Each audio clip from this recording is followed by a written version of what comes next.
Today we've got Amanda Hamilton. Amanda's obviously one of our members, and she works with MOSAIC, and they're gonna talk to us a little bit about the MOSAIC project here in Fort Collins. Take it away, Amanda.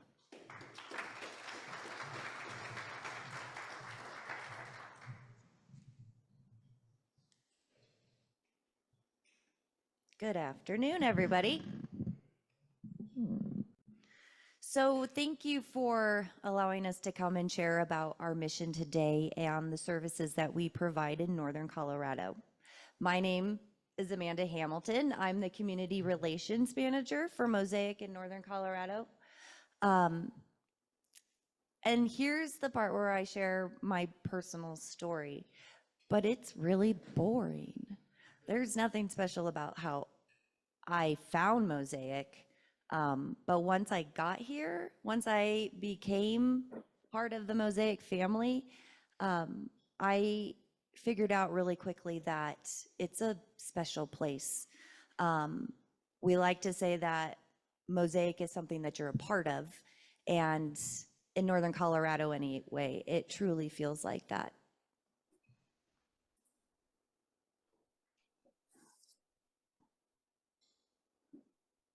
So before I keep going, I wanted to draw your attention to these little pieces of paper on the table. This is essentially how I show my work. So if you could please fill this out and put at least one method that I can contact you.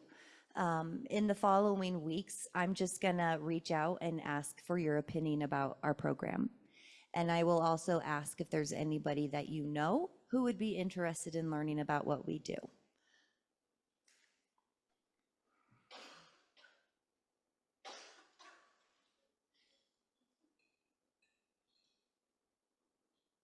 So our goal today is to give you a first-hand impression of the mission of MOSAIC. We tend to call this a tour of our mission. So we're going to go through some of the basic info about MOSAIC, and then we'll dive deeper into the types of services that we provide. So MOSAIC is the largest faith-based nonprofit healthcare organization that supports people with diverse needs. Our mission statement, embracing God's call, MOSAIC relentlessly pursues opportunities that empower people.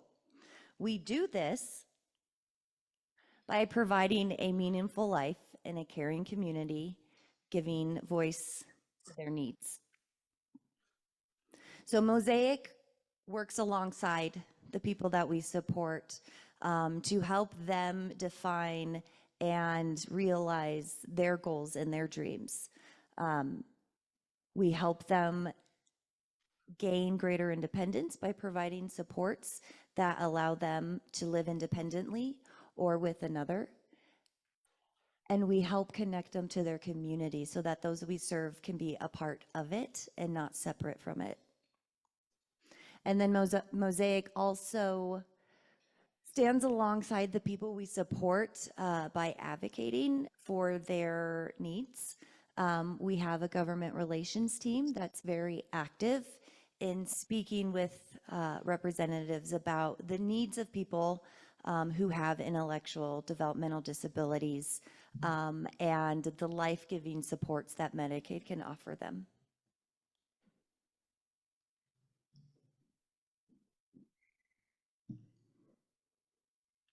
Next, I'm going to introduce to you our executive director, Jake Lawrence, who's going to share about MOSAIC as a whole, how our organization came together, and a bit about the programming that we offer here in Northern Colorado.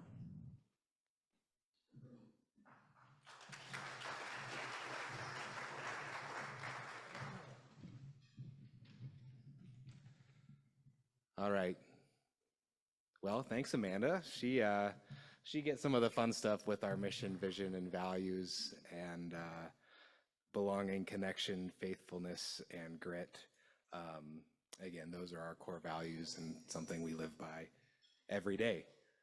My name is Jake Lawrence, and I am the executive director of MOSAIC in Northern Colorado.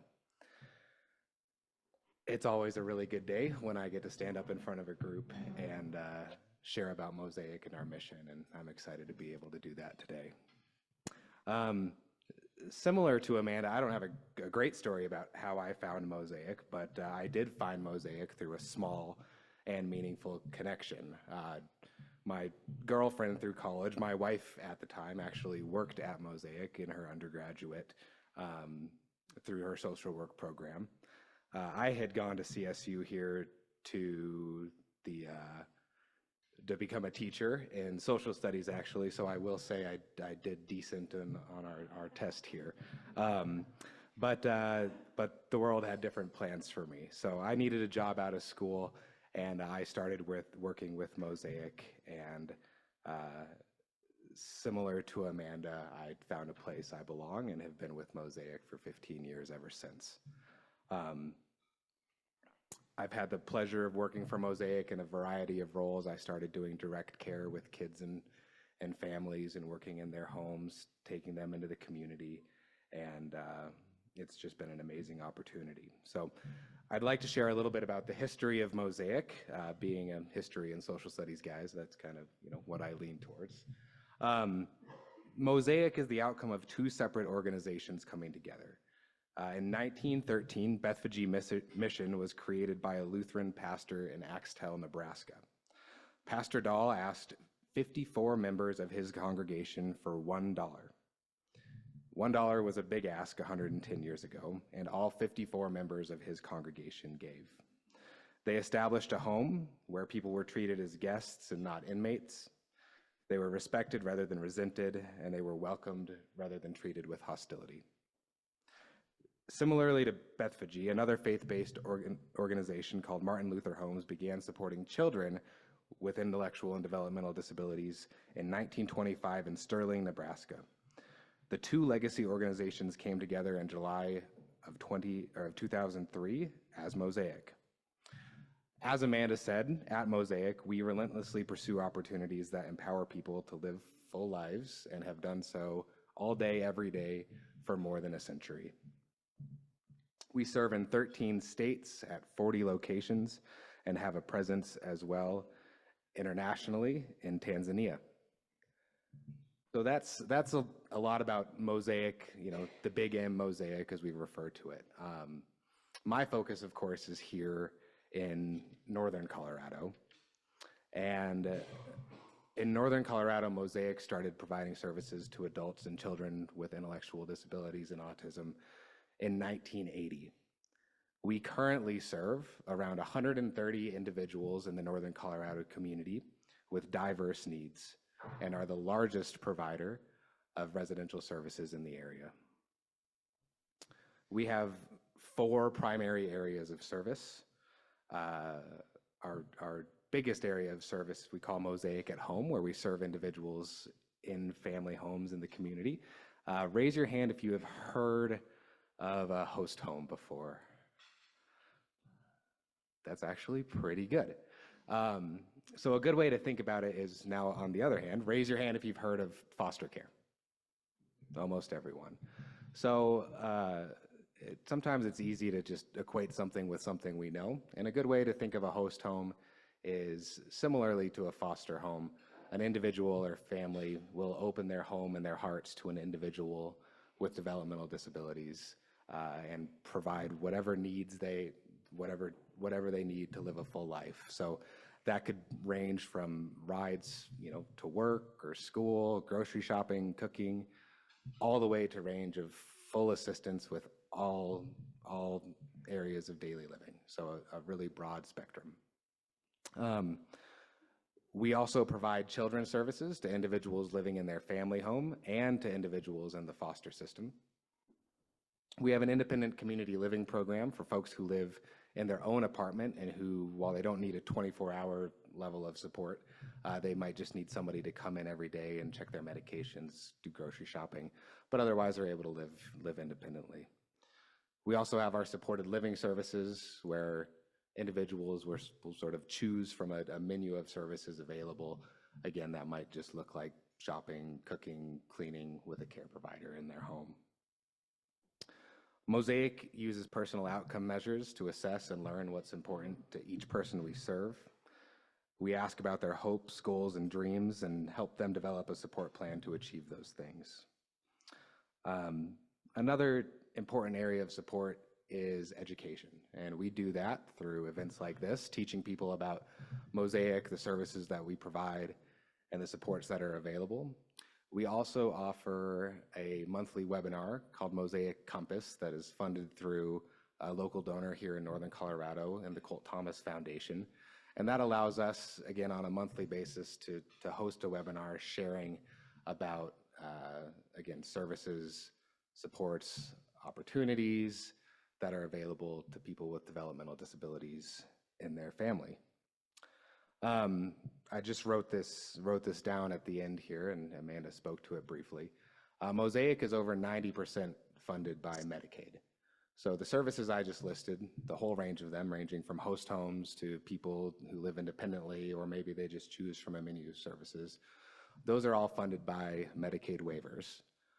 As you all know, Medicaid is under threat today, now more than it's ever been in the past. If something we've shared with you today sparks a particular interest, I want to invite you to join MOSAIC in advocating for Medicaid services at our website, mosaicinfo.org/allied voices. Again, if you just search MOSAIC Allied Voices on Google, it will bring you right there. With that, I'm going to hand it back over to Amanda. Thank you all very much. We might have time for a brief question and answer section, in which case, if we do, I will be sure to come back up and answer any questions about MOSAIC.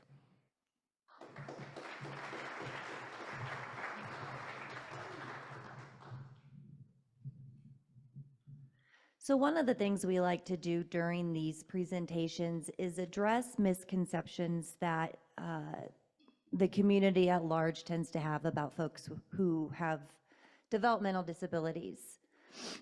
One of those stereotypes is that people with disabilities don't have the same dreams or goals as others, when the reality is people with intellectual disabilities are like everyone else. They might not be able to articulate their needs or their desires, but they're the same as yours and mine. They want to accomplish things, and they want to give back, and they want to feel good about their contributions. An opportunity would be to invite you to learn more about our organization, perhaps become a volunteer. We do like to pair up people we support with volunteers so that they can help build natural connections and participate in their community with somebody who isn't paid to be with them.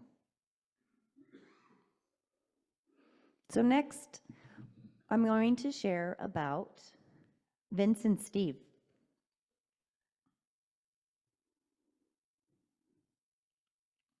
Sorry, I lost my spot. All right, so now I'm going to share a short clip about these two funny gentlemen.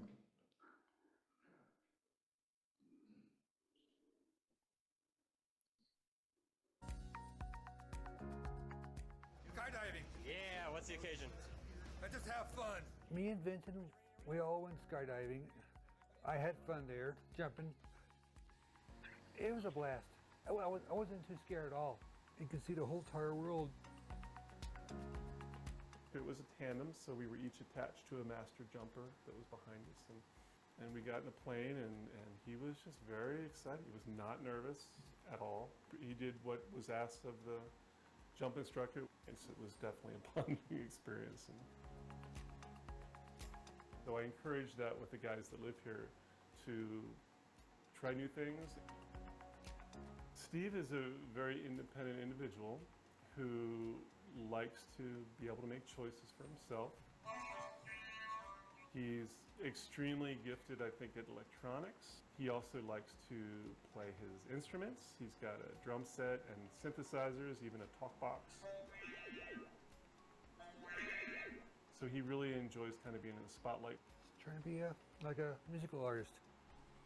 But Steve is a lot more outgoing than he used to be. And I think that's because I give him a voice. I listen to what he has to say. I keep things light in the house. I don't try to get it too serious. The goal is for them to be as independent as possible. And learning what that is and where to intercede, where to make suggestions, and where to just let them be.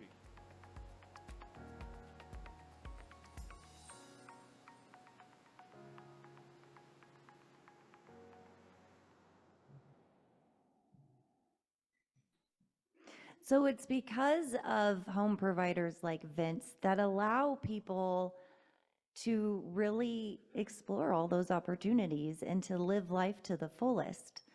That wasn't Steve's first time jumping out of an airplane. The first time I heard about it, I was like, holy moly. And then I heard he was doing it again, and I'm like, okay, so this is his thing now. Steve also really loves electronics. He's very smart. He loves to take them apart, learn how they work, put them back together. It's really cool. He's got a nice collection of like vintage electronics. So you think like those big giant camcorders. What else does he got, Vince? He's got lots of cassette tapes, lots of VHS tapes. He just loves technology. Oh, a reel-to-reel video projector. What? Oh, yes. Uh-huh.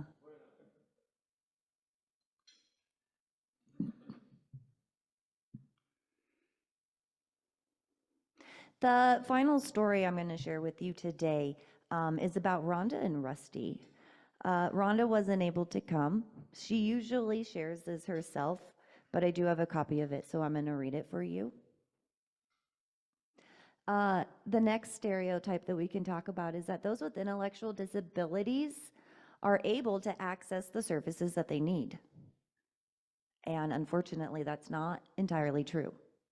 Currently in Colorado, there are over 3,000 people with IDD on the wait list to receive a Medicaid resource for comprehensive home and community-based services.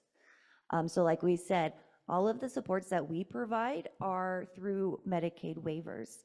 There's multiple Medicaid waivers that someone can apply for, but the one that provides the most comprehensive support has a wait list.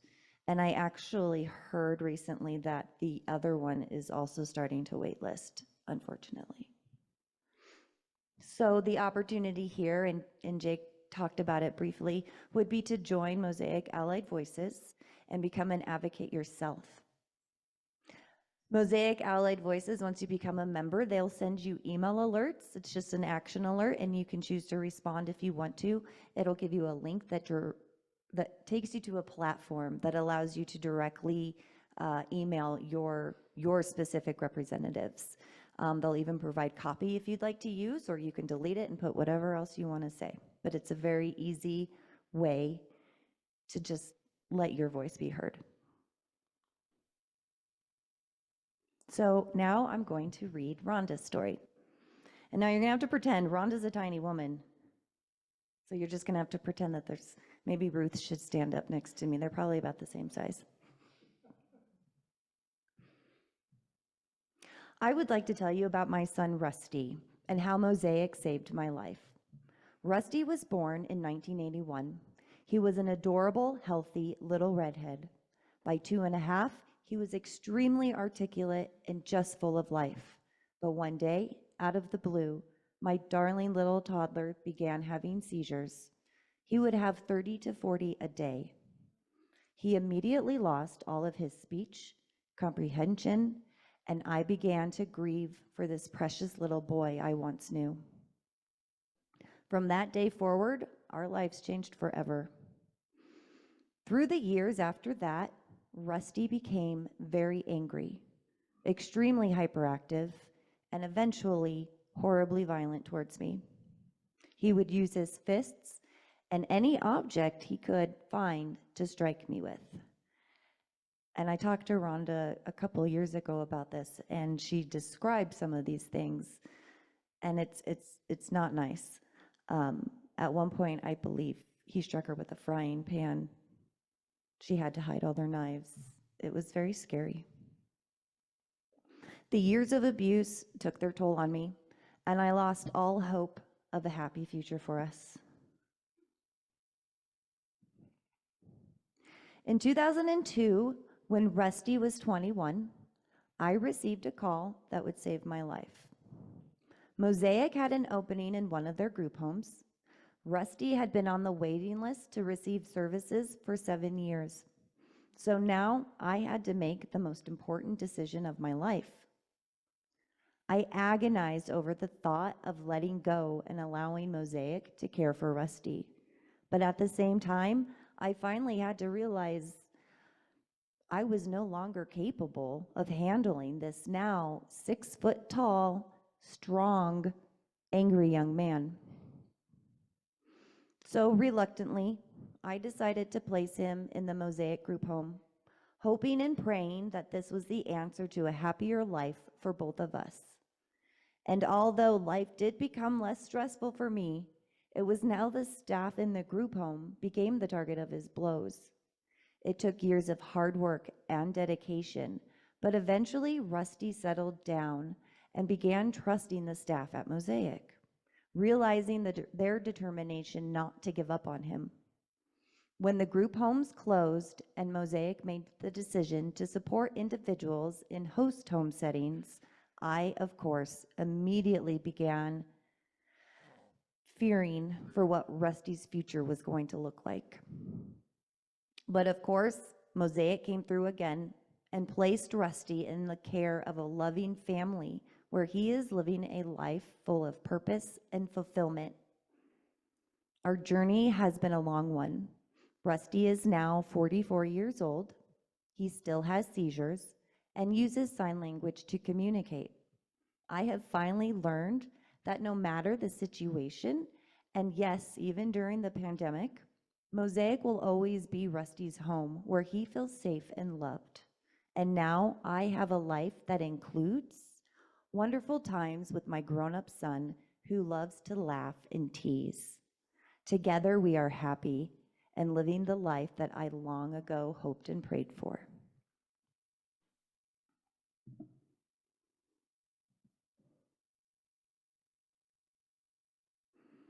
So if you would like to lend your support in advocating for a shorter wait list, I have provided a link for MOSAIC Allied Voices. This is the sign up, and it's an easy way to get started. So with that, we're going to conclude this portion of our presentation.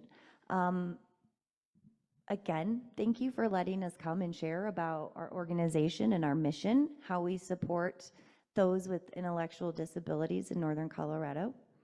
I want to remind you about that little piece of paper. I do need that, and I'm going to come around and collect those. I also wanted to point out that there are some materials on your table. I have more copies of everything if you're interested in taking some.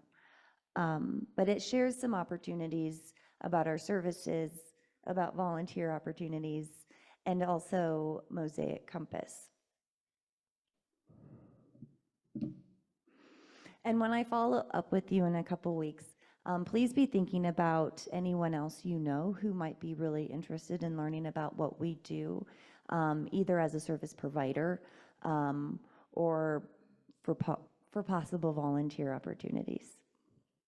And so next I'm going to welcome Jake back up here to help answer questions.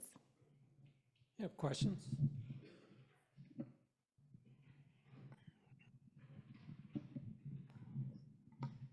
Why did the group homes go away? That is a wonderful question that has a twofold answer. So MOSAIC operated, I believe, 16 group homes in the Northern Colorado area, each of which had anywhere from 4 to 6 people living in those homes, which had rotating shift staff, either 1 person up to 3 people on any given day.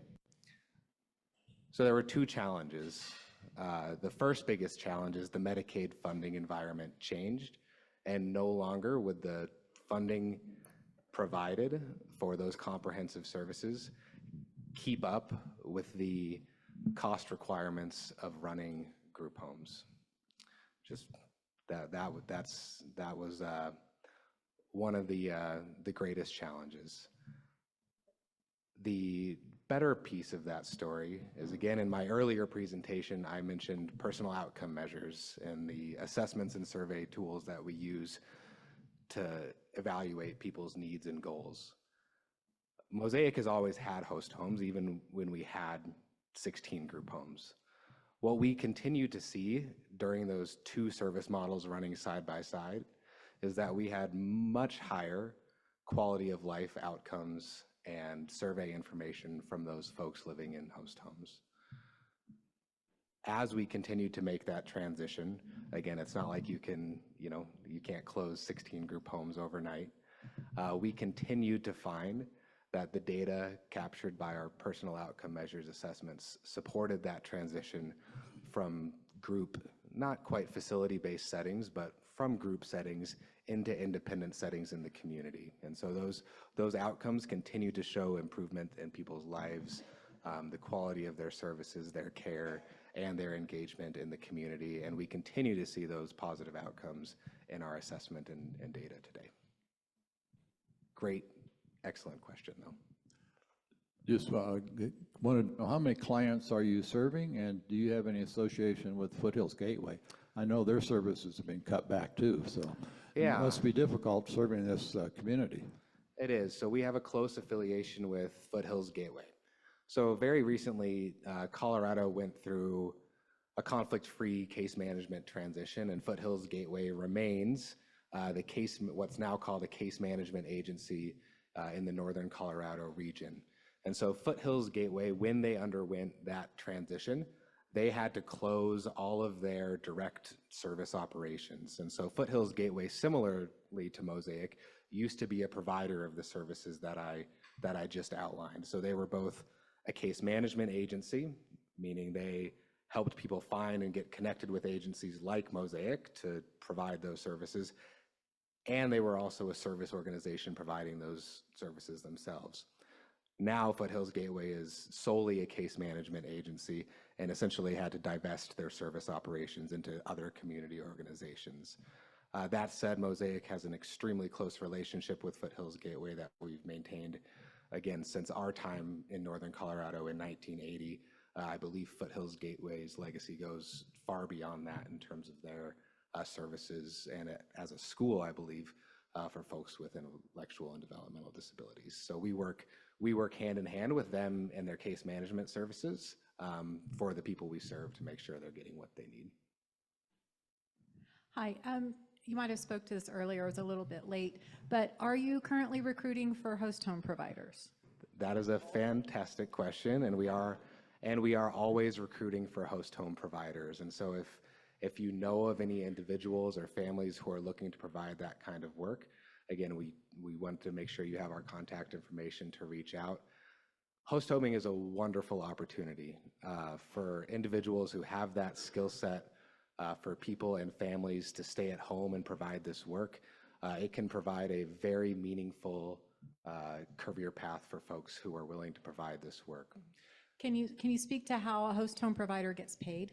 Yeah, so again, the funding is all Medicaid funded. And so host home services, in terms of how MOSAIC operates, are paid on a per diem basis and can range typically anywhere from, well, I think it's about $80 a day on the low end up to over $200 a day on the high end, and all of that income is tax exempt. And so for individuals and their families, if you do the math over the course of a month, particularly if you're serving one or more than one person, it can be a very viable career path to support people in your own home. Yep. Yes, sorry. Oh, and I just wanted to add, our host home providers, the type of services that they provide really range. And so we have folks like Vince who supports a couple guys in his home, and it's really like bros living in a house. They're roommates. And he makes sure that the laundry's getting done and that they're, taking showers and staying clean, going to their appointments. And then we have houses where the individual needs support with every aspect of their life. And it really depends on the host home provider, your skill set, what you want to do. And then MOSAIC works really hard to make good matches because we don't want people bouncing around, and we don't want our host home providers with people in and out constantly. We like to make those matches that are going to stick and last a long time. Do you have a relationship with respite care as those children become young adults and so forth? Yeah, so we don't have like a formal entry system or anything like that through respite care, but we are familiar with their services and often work with families from that transition as they work from respite care up through into the adult system. That part of our work in MOSAIC Compass through the Colt Thomas Foundation as well, and through our work with the Poudre School District on their community transition team, is exactly to help families through that transition, which is often referred to as the cliff of services when services through the school district end. And there could potentially be a 7-year-long wait list for adult services. So it's a great question. I was you answered part of it, but I was curious what kind of working relationship you have with the school districts in Northern Colorado. Yeah, so that's another great question, and part of that again is just supporting children and their families through their daily routine when they are involved in the school district, and making sure that they have the services and supports that are available to them before and after school and that sort of thing. The biggest thing that we are able to do in partnership, though, is provide that voice and work with the school district, because again, what we find is oftentimes the most significant gap in the community is that educational component and those multiple systems working together. So you might have Foothills Gateway as a case management system. You might have Larimer County Department of Human Services. You have Social Security, you have Medicaid, you have the waiver services, and all of these systems they are all absolutely critical supports for the people we serve. Those entities are all very individual, and there's not a lot of crossover in education between each component. And so that's probably our greatest area of partnership with the school district, is to help them develop guides, materials, and educational programs for kids and their families as they're working through those transitions to navigate those complex different service areas. So is the wait list related to lack of funding from Medicaid, or is it limited by the number of host homes? So you may have a lot of host homes ready to take somebody, but Medicaid is not funding those at this time. Is that what I'm understanding? That is exactly correct. So, and that is not just at the federal level, that is at the state level that wait list is underfunded and doesn't exist as well. So it's not for a lack of capacity, it is solely for a lack of funding for those roughly 3,000 people who are waiting for comprehensive residential services. Any other questions?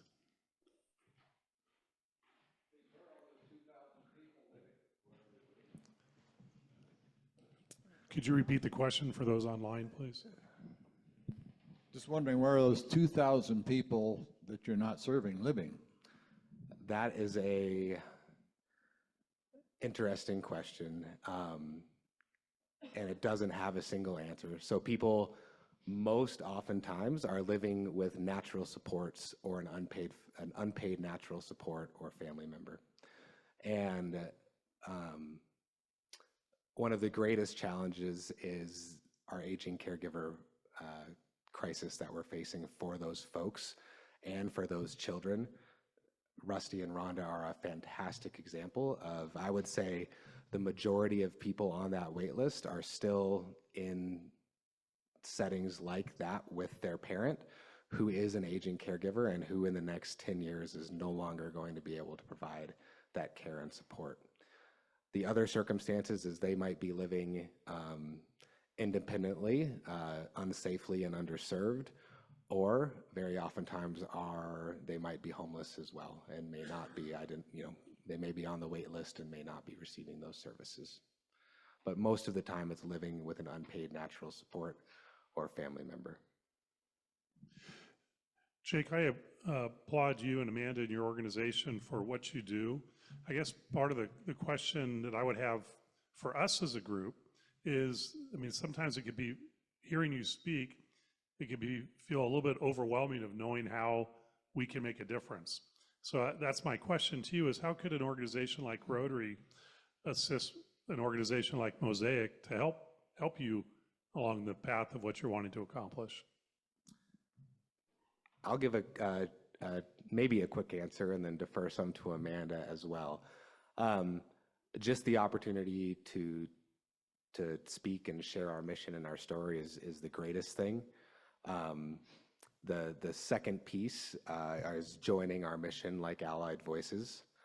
The third piece is making that individual connection so that if you know someone who might be a host home provider, or if you know someone who might be interested in learning more about MOSAIC, if you or someone you know is interested in donating to MOSAIC as a service, as a nonprofit service organization, again, while we are 90% funded, MOSAIC is proud to step in the gap and provide services, items, goods, and that are really essential to people's lives that are or underfunded by Medicaid. We all know Medicaid, and we all know that there are so many aspects of life that even in residential services it doesn't pay for. So those are the greatest gifts, and the best thing that can support MOSAIC are those three things. And Amanda? I would say volunteer. I don't have a lot of events where I need volunteer support, but we do like to pair up people in service with a volunteer so that they can experience community and activities one-on-one, hopefully develop a friendship and build another natural support for themselves. So that's another thing if you're interested. Can you give us an example of what that Yes. looks like? So currently, I have some college students from CSU who are paired up with people in our independent living program. But the commitment that we ask for is just one day a month, couple hours. You meet up with this individual for a scheduled get together. Maybe you're going to go to the park, maybe you're going to go to the movies, coffee. It's really up to you and your interests. But just one time a month is all we ask. My CSU students are doing it about every other week because they just have more time. But that's really what it is. We just hope that you can build a friendship, get to know this person, and share your interests with them as well. And then the final thing I want to say is MOSAIC hosts one fundraiser a year. So we only put on one luncheon. It's free to attend. We just had it last month. Most of the time, the event is completely underwritten through sponsorships. And so that is an opportunity for Rotary if you wanted to sponsor part of the costs of that event. I keep it very minimal, but it always turns out very nice. And then, of course, individually, we have lots of people who choose to make gifts or pledges. But as a club, a sponsorship would be a really great way to help promote that event, support that event. Another question, maybe I just got confused or misheard it. So you have plenty of host families or host houses, whatever the phrase is. Is there a local, but do you have a local facility, a group home? Where's the closest one? So MOSAIC in Northern Colorado does not operate anymore, no longer has any group homes or facilities, or a site, for example. We do have our main office, which is just on Harmony and College over by the Discount Tire, but all of our services now are community-based in host homes. And while we do I'm sort of speaking to two separate things in terms of the capacity for when we're talking about the wait list. The issue is not that there's not enough host home providers, there's not enough service providers. The issue is that there's not enough funding. For MOSAIC in Northern Colorado, we are always looking to recruit additional host home providers because that really is how we get the best service outcomes for people. When I'm speaking to those higher quality outcomes that we see for people in host homes compared to group settings, the reason that exists is that we can match people like Vince with folks who have similar interests. And again, it takes a village. It takes, some people really are excellent caregivers and providing care with, those activities of daily living.